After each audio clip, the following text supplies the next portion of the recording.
You might be sitting in a quiet room, nothing urgent, nothing stressful happening around you, and yet your body just won't calm down. Your breathing feels a little shallow, your shoulders slightly tense, your mind still running in the background, and you don't really know why. A lot of people in this situation start to think they need to relax more, try harder to let go, or control their thoughts better. But if you've ever tried that, you've probably noticed something important. You can't force your body to calm down just by telling it to. And that's not your fault. To understand why, we need to look at how your nervous system actually works.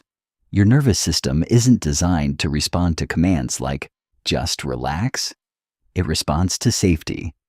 In other words, your body only truly calms down when it believes it's safe. And here's the key part.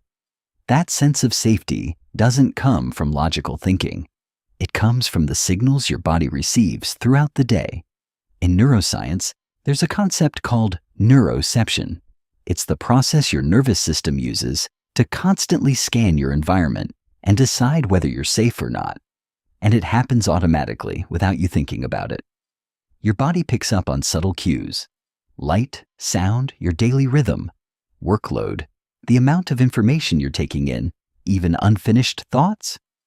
When those signals feel overwhelming or unresolved, your system stays slightly on guard. That's why you can be in a quiet space, but not feel calm inside. Because for your nervous system, external silence isn't enough. What matters is the internal signal, and if that signal says not completely safe, your body won't fully relax. There's also a biological layer to this. Stress hormones like cortisol follow a natural rhythm. They rise in the morning to help you wake up and feel alert, and gradually decrease in the evening to prepare your body for sleep. But when your nervous system stays activated for too long, this rhythm can get disrupted.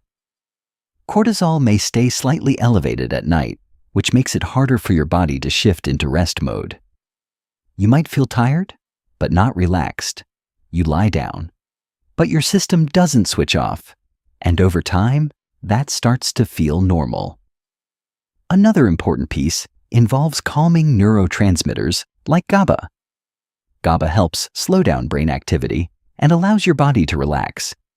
But when your system is constantly stimulated, this calming mechanism becomes less effective.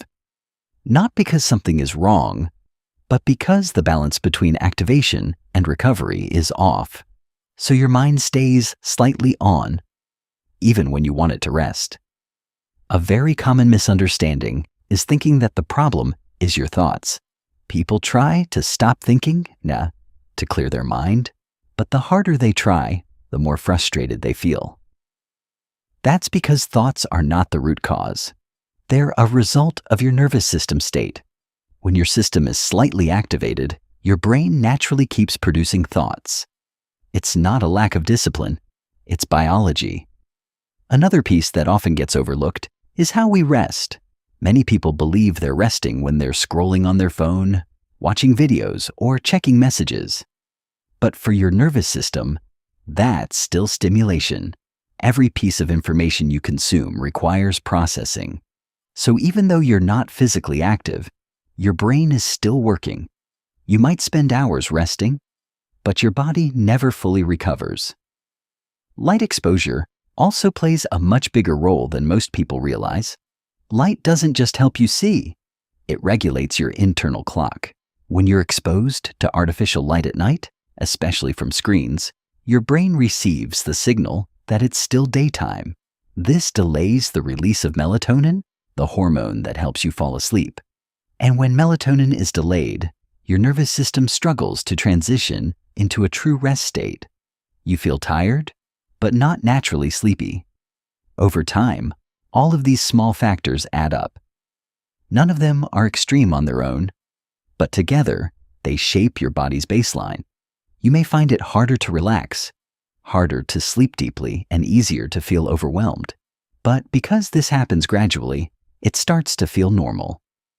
The good news is, your nervous system is adaptable in both directions. If it can learn to stay slightly activated, it can also learn how to calm down again. But not through force, through signals. And those signals don't have to be big. In fact, small changes, done consistently, are often the most powerful. Lowering light in the evening helps your brain recognize that the day is ending. Creating moments without input allows your system to settle. Stepping outside into natural daylight in the morning helps reset your internal rhythm. These things may seem simple, but to your body, they're very clear messages. You can also start from the body instead of the mind, slowing your breathing just a little, noticing physical sensations. Moving more slowly. These are all signals your nervous system understands. It doesn't need perfection. It just needs consistency. And the most important thing to remember is this: if your nervous system won't calm down, it doesn't mean something is wrong with you. It means your system is responding to what it has learned. And when you begin to change those signals, your system can change too. Not instantly, but gradually, in a way that starts to feel natural again. In the next video, we're going to explore something many people experience but don't fully understand: why your stress response can feel like it never turns off, even when the stressful situation is already over.